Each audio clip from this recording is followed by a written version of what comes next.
CSB9 News, the most absurd news broadcast in the greater Philadelphia area. Working hard behind the camera as well as in front of the camera. With your anchors, Eric Yelowitz, Lakeisha Evans, and Stephen Walsh. With Emma Painter on weather and Jacob Affleck on traffic. Your news now. Good evening and welcome to CSB9 News. My name is Eric Yelowitz and beside me is my partner in crime, Stephen Walsh. Our top story of the day brings us to Camden, where a young woman was found just a short while ago after having been kidnapped and trapped in a hole for quite some time. Our field reporter Johnny Howard is on scene and we'll have more on that coming up later in the broadcast. Our own Lakeisha Evans will be in the studio and she will update you on what is happening at a local high school where the girls are using the color pink to bully one another. Emma Painter will give us the weather for your holiday weekend, and Jake Affleck will give us the traffic from the road. Later on, the man to my left has the inside scoop with the head coach and starting goaltender from the 1994 Team USA Goodwill Games Championship. That's right, Eric. Both Gordon Bombay and Greg Goldberg sat down with me in this evening's sports report. All this and more on this edition of CSB9 News. We start tonight in Cherry Hill, where two 40-year-old men had an all-out war in their front yard yesterday afternoon. The pair quickly escalated the fight when they were surrounded by their neighbors. The men then began to use common household items such as sporting equipment as well as a bicycle as weapons. If that wasn't the strangest part, the two men live in the same house and the fight broke out because one of the men misused the other's drum set. The fight finally came to an end when the mother of one of them was attacked by a seeing eye dog. She is reportedly okay with minor injuries. No legal action has been taken against the pair. They are currently on punishment at home with no TV. It's Shark Week. 6 people were murdered in a New England mansion during a dinner party last weekend. 6 suspects have been taken into custody. After all 12 main rooms had been thoroughly searched, a wrench, a candlestick, a lead pipe, a knife, a revolver, and a rope were all recovered at the scene of the crime. Further information will be provided as the investigation progresses. Now we go to Mike Calder with his latest segment of Health Watch. Mike Calder on tonight's edition of Health Watch takes us on 2 different stories that are supposedly unrelated. Some might suspect a cover-up, others might say that they're in fact not tied together, but who knows? I do. In our first story, a young man was released from the emergency room last night after food poisoning from a bad burger slider that was served to him at a local Gas and Gulp. He suffered fever-like symptoms, vomiting, and brief outbursts of rage. He has since been released on his own recognizances, and medical personnel believes that there are no cause for concern. Most of the symptoms have cleared. However, there has been reported that he's a bit, bitey. Some people are into that. I am. Our second unrelated story takes place at a local bar. Patrons of the establishment made claims that they have witnessed an alien coming out of the local establishment. Sources say that 2 British nerds and a woman wearing an eye patch jumped into an RV and sped off, but not before threatening to probe 2 local men. The alien was wearing brown khakis and shorts and sandals. If anybody has any information, please notify the authorities. Call the authorities? Right, like they're going to do anything. Where's the other aliens that are hiding? Who made the crop circles? Who killed JFK? I need answers. People, you need to wake up and start asking questions. Who has them? Come and find me. That was some interesting stuff there, Mike. Really gets the guy thinking about the next time he's going to buy a burger bite. You can say that again, Eric. In local Philadelphia news, residents are up in arms tonight, and this could put PECO in hot water. Local litigator and environmentalist Aaron Brockovich discovered that PECO used a chemical known as chromium-6 to treat underground gas pipes in the 1950s. Over time, the chemicals have seeped into the reservoirs around the city. This news came just following a report from Cooper Hospital indicating the number of cancer diagnoses have skyrocketed in recent years. Brockovich claims PECO should be held responsible and that any Philadelphia resident diagnosed with cancer in the last 5 years should visit her website, www.cleanwaternow.com, for more information. You can also find the link on our homepage at csb9news.com.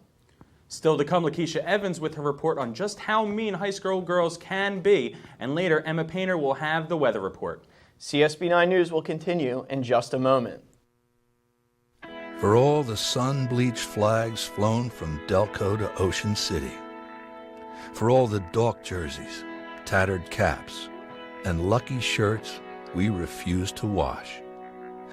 For all those who treat the home opener like a national holiday. And all the tailgate chefs cooking up sausage and peppers at 6 a.m. For all the chores we finish Saturday, so our Sundays are wide open. For all the tykes who learn EAGLES before their ABCs. And all the singles who'd rather die alone than date a Dallas fan. For all the dime store baritones who turn into Pavarotti whenever we score. For all the Monday mornings we're too hoarse to talk. And all the frosty fingers and toes from Snowball. For all those who believed when we were 3 and 5. And those who always will. For all the dreams, for all the hope, we say thank you.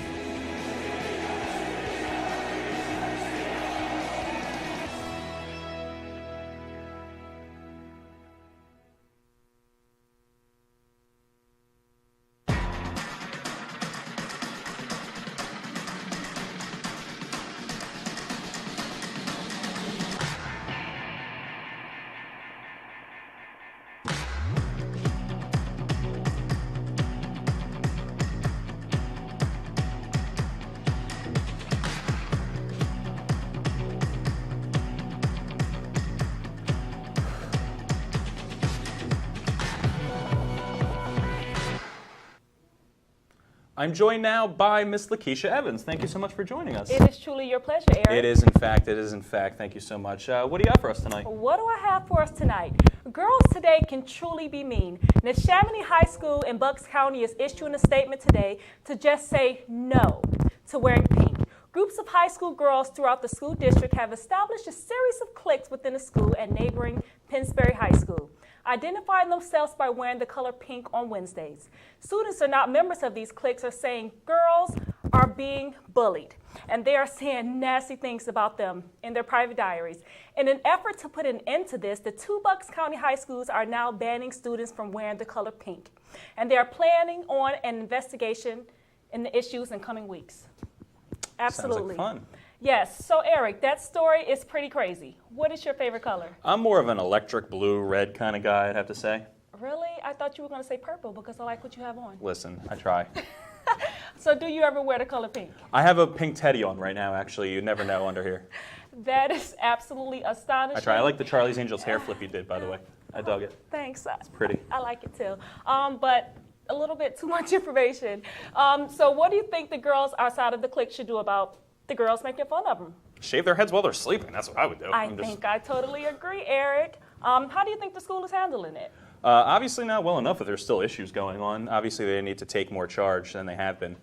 Okay. So in the coming up future, what do you think the girls are going to do about it? To be honest, I'm not sure. They just got to press on and see where it goes from there. Hopefully, they can make do with what they got. So I agree, Eric. So to wrap up this segment, remember, ladies, not everyone is pretty in pink, and as we all know, all of the popular girls turn out to be fat and baby mamas. So in 15 years, all of the unpopular girls turn out to be CEOs. So girls, hold on to that 15-year mark, and you will be okay. I like to be pretty in pink. Thank you so much, Lakeisha. Now we send it over to Steve with our sports report as he sits down with two members of the gold team from the 1994 Junior Goodwill Games. Gentlemen, how are you today?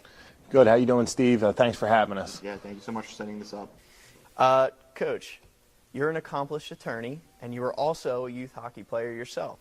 How did it feel to return to the ice? Felt great to finally, get back out there.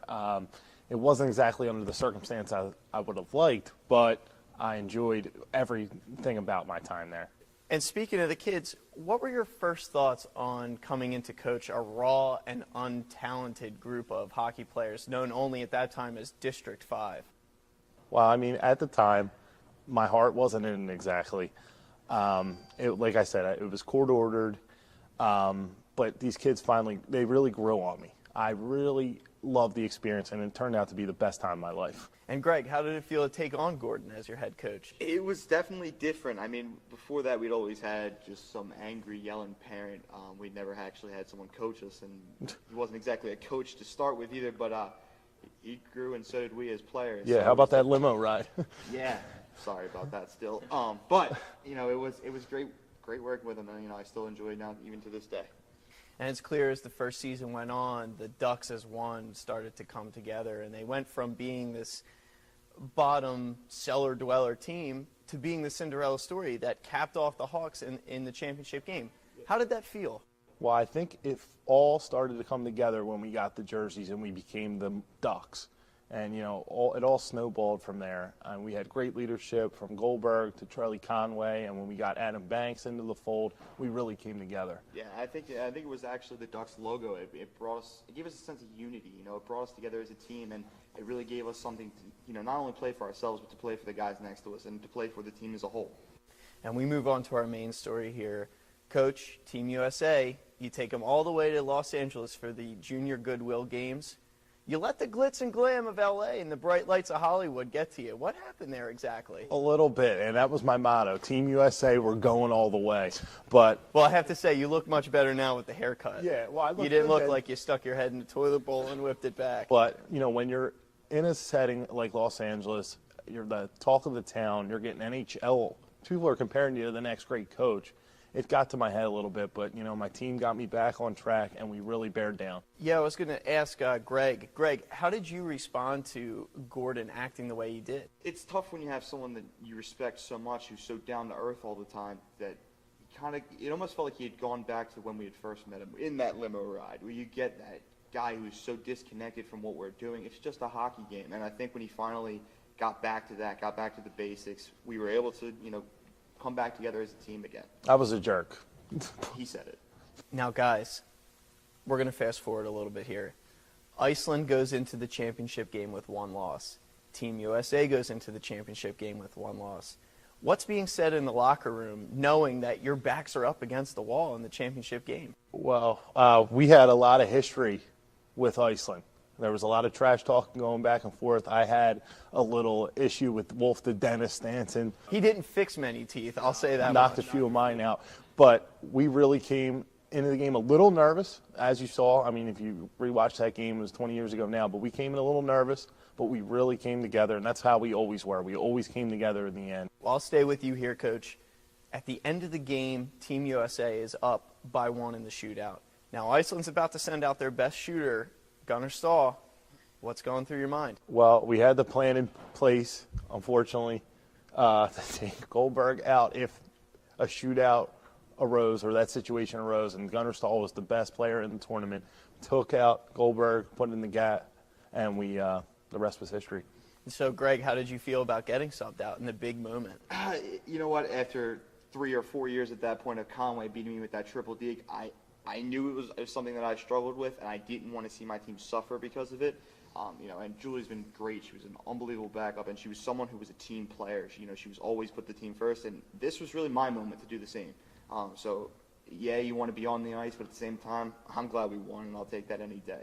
We had great leadership on that team. Goldberg, Charlie Conway, the best captain you can ever have. So, now, if you guys could go back 20 years, go in the Wayback Machine, would you change anything about what you did in '94? I might have changed the DUI, but it led me to these guys, and it changed my life forever, so I wouldn't change anything. I think I might have had a few less cheesesteaks. Maybe that way I could have been in there and made that save on Connor, you know.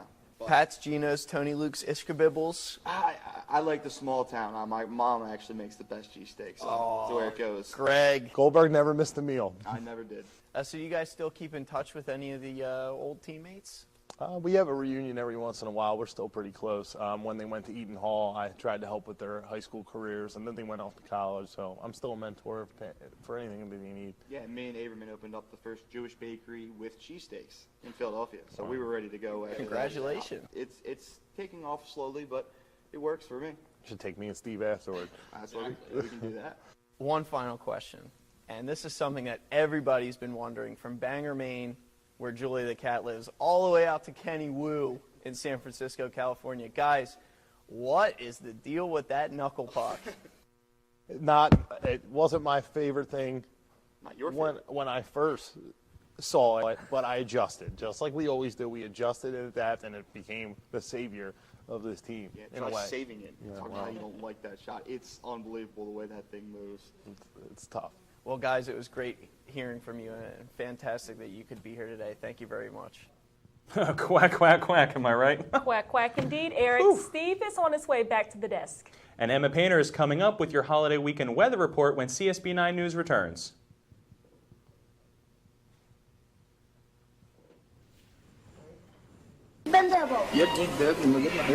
Just you know why you and I will buy and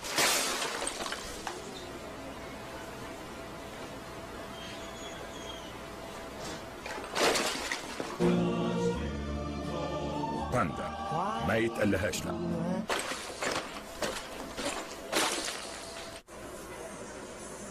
بابا مش هنجيب بنت يا بابا. just you know why you and I.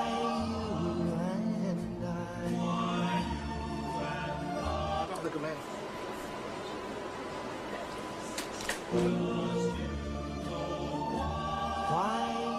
باندا ما يتقلهاش لا. Radio Shack? Okay. What? The 80s called.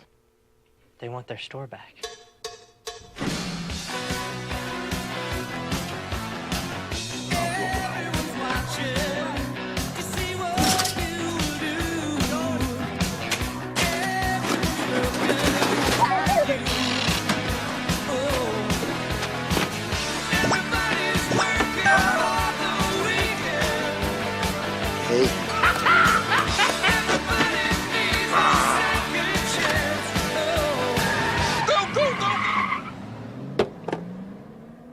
It's time for a new Radio Shack. Come see what's possible when we do things together. You're too late.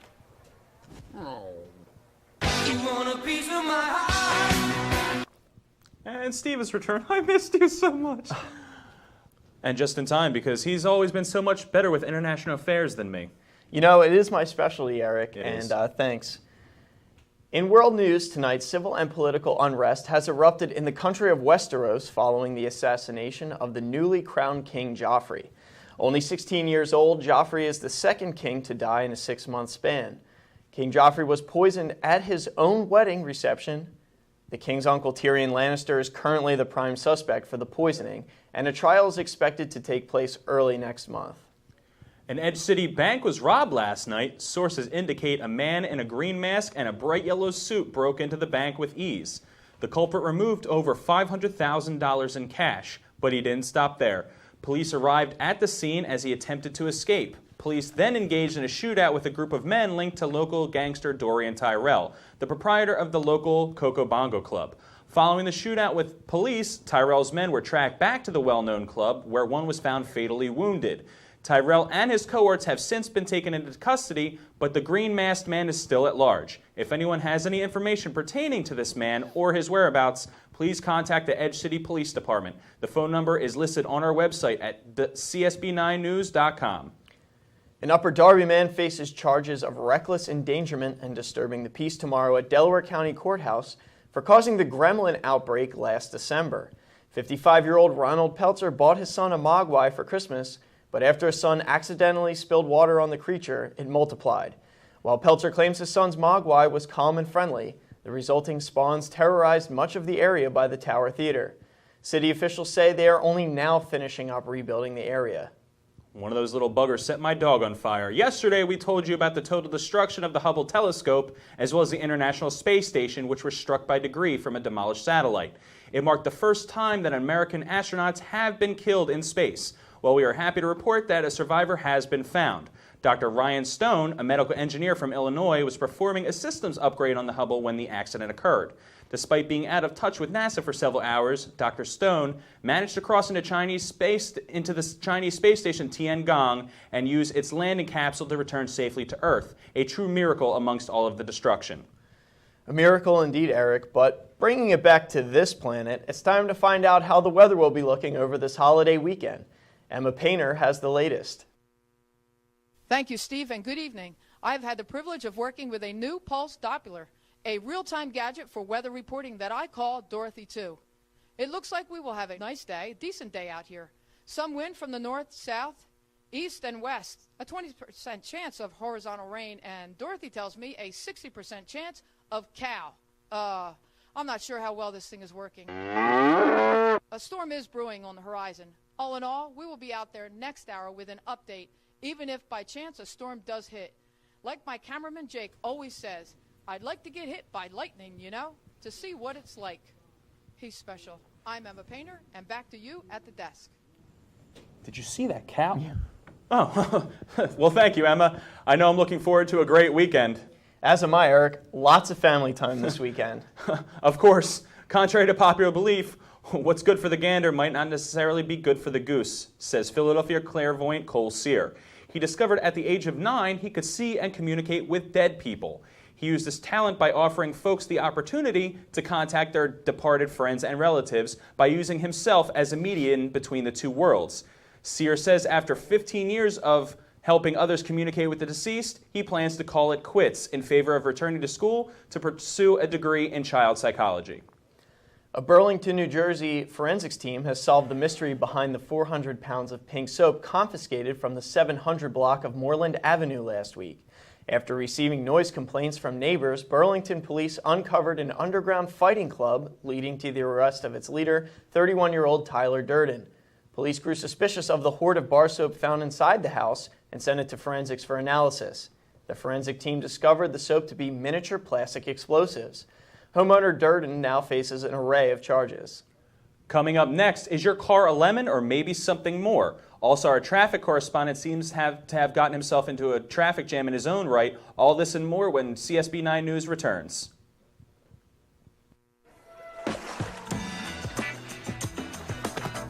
I had a love-hate relationship with Philly. I love the food. Dio! You suck, Dio! But the fans hated me. Hey, Tio! But now with the Philly cheesesteak on a burger, I get all the love and hold the hate. The Philly cheesesteak burger on a fresh baked bun at Carl's Jr. and Hardee's. When car dealerships hand you lemons, make class action lawsuits, says new car owner Sam Witwicky. He, along with other new car owners of the Bustleton section of the Northeast, are suing Barbera's on the Boulevard for selling them faulty vehicles. Witwicky and the others are providing similar accounts, each saying they drove off the lot, arrived home, parked their vehicles, and then watched in disbelief as the cars transformed into giant robots. Barbera's is not releasing any statements at this time. Giant car robots. That's crazy. Well, let's hope Jake is having better luck out there. Jake Affleck, let's get our news traffic report, please. Thanks, Eric. I had some car troubles this morning, and now things seem to be getting out of hand. I'm currently one of 30 hostages on a bus that we've been told has a bomb on it. So I would stay away from the Blue Route because traffic is a nightmare. Southbound 95 is clear, but we're headed in that direction, so I would avoid that as well.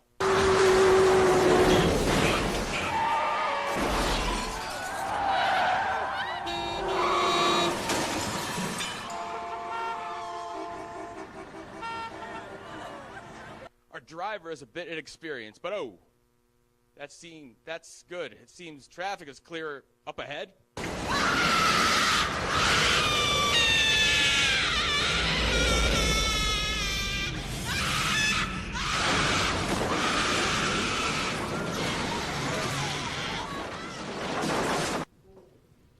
Route 76 is clear. I'm Jake. Back to you. For our viewers at home, the police were called and have been alerted to the situation. But please be careful out on the roads. Let's hope that Jake and all the other passengers make it out of there safely. Are you feeling tense? We know Jake and the rest of that bus are. Well, a new Rutgers University study has come out that links the consumption of fast food to stress relief. Subjects of the study were put to several stressful situations that range from getting a ticket from a police officer to sitting next to a wild tiger. The subjects were then given fast food immediately after the experience. Of the 20 fast food products offered to the subjects, it was determined that a Crave case of sliders from the burger chain White Castle provided the biggest release of stress. The majority of the subjects claimed the food just really hit the spot. Still to come, a kidnapping in Camden has come to a resolution following the arrest of one man this evening. That and more on the way when we come right back. Hey, Mr. Smith. Want to try out my time machine? It runs on Doritos. Sure. So now what? Gotta put the whole bag in. Okay. Yes. It's really working, Jimmy! This is the greatest moment of my life! Get out of my yard! So we're going here, right? Jimmy? You're so old. It's the future! Our top story of the night, a Camden man is in jail as a case of a South Jersey woman has been solved. FBI agents discovered Lauren Martin, a 25-year-old lawyer from Burlington early this evening, and our man on the scene, Johnny Howard, has more from Camden. Miss Martin, in your own words, could you please tell us exactly what happened to you? I can't even believe it, Johnny. I thought I was just being a nice neighbor. I saw a gentleman with a van and a couch trying to get the couch into the van. He had a cast on, so I thought I would go over and offer him some help. I helped him lift the couch up, put it in the van. Then he asked me to get in the van, which I should have known better. And I got in the van, and then next thing I know, everything's black, and I wake up in a freaking well. It was terrifying. Did you have any idea what he exactly wanted from you? I had no idea, but when I was in the well, he kept giving me lotion to put all over my body. It was dark, and he gave me no food, and it was horrible, so I have no idea. Were you aware that he has done this to other women in the area before? I've heard of something like this in the area, but I had no idea that I was in the same spot as these other women. It's so creepy. I can't even believe it. I mean, the obvious question is you were very terrified, right? I was. I couldn't escape. I didn't know how the heck to get out of a well. I mean, how do you get out of a well? So I was terrified. I was covered in freaking lotion. It was real freaking creepy. Is there anything else you would like to add? I think he wanted to wear me as a skin suit. I mean, as creepy as that sounds, I don't even know what that means, but it was disgusting. It was horrible, but I just want to thank the agent, whoever saved me. I mean, thank you. I don't know if I'll ever see you again, but you, saved my life, and I really appreciate it. And tip, do not hang out with creepy guys in bands who like lotion and want to wear you as a skin suit. You heard it here, folks. Don't talk to guys with skin suits and lotion. That was a really interesting interview, John. She seemed terrified. Was it really difficult to get her to talk to you? I do believe that she has been through a very traumatic experience here tonight, Eric, and that something like this just does not happen every day. When a guy walks up to you and asks you to help him with a couch, and he's wearing a skin suit and has a truck full of lotion, I think anybody's going to be startled at that point. So where does she go from here? Have the police determined what her next steps are and if the FBI will be involved on the scene? The FBI was already here on site taking control of the situation and the crime scene, but Miss Martin was quoted as saying she's going to Disney World. We know that an FBI agent was responsible for the arrest, but we're hearing that there was a second party involved. Do you have any more information? There has been some speculation that there has been an outside source helping the FBI in this investigation. Several key witnesses have said that they have heard that their key expert source outside has either been Dr. Hannibal Lecter, Lemmy Kilmister, or RuPaul. This is a true tragedy, and we understand that Ms. Martin was not his first victim. Did the FBI give you any further information on what they know for certain at this point in time? They have completely shut me out. They told me to go away, I smell. Well, thank you, Johnny, for another wonderful interview. Please be safe out there. Take care, bud. Crazy story, Eric. Oh, my God, that was insane. You know, it's just really good to know that she's all right. I'm glad to know. You always got to keep your eyes open and stay out of some vans. Just being honest. Exactly right, Eric. So I'm not going to lie, I really could go for some sliders right now. How about you? How about a Crave case, a 30 rack? A Crave case of some sliders. Well, that's going to do it tonight for us here at CSB 9 News. My name is Eric Yalowitz. This is Stephen Walsh. Thank you so much to Johnny Howard, Mike Calder, Emma Painter, Jake Affleck, and Lakeisha Evans. Thank you. Good night. Stay safe, Cherry Hill. And go grab a crave case.